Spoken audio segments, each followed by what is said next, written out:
Yoo kanan beeyne nin qaadhattee hin dararin.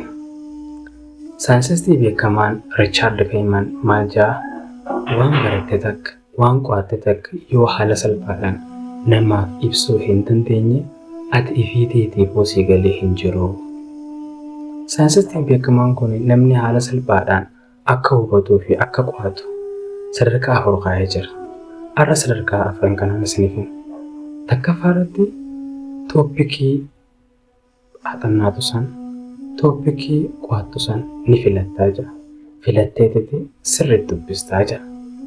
Isteeppii lammaffaarratti nama barnoota sadarkaa teetii gad jiru yookaan immoo ijoollee yookiin immoo yoo silkii qabaatte riikardi silkiitii riikardi godhuudhaan achirra barsiistaa jira.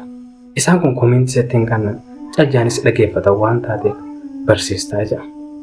Isteeppii sadaffaarratti immoo yeroo isaan barsiisu san dogongora keessa jiru waan achirratti ibsuu hin dandeenye sanii hubatti adda baafattee haareetti yoo viidiyoo dhageeffachaa turtees yookaan kitaaba irraa dubbistee yoo jiraattees yookiin nootii irraa dubbistee yoo jiraattees irra deebiteeti nootii keessaan sirrii ilaaltee akkasii galittu hubattaa jira. Isteeppii afuraffaa dhumaa immoo amma namni ati irratti ibsitu nama barnoota sadarkaa teetii ol jiru yookaan immoo warra sadarkaa ta'e wajjin walqixa jiru irratti ibsa goota isaan kana barsiista. Yeroo isaan kana barsiistu isaan kun osoo gaafii takka illee osoo sin gaafatin yoo barnoonni ati himteef kun dafee galeef feedbaakii takka malee yoo galeef hogguu san see galee jira jedha. Yoo immoo isaan feedbaakiidhaan bakka tana naaf hin galle jedhanii haara akkas hin gaafatan yoo taate ati beekuu sin galle ammaas irra deebiitii isteeppii kana hordofii irra deebii qo'adhuu jecha.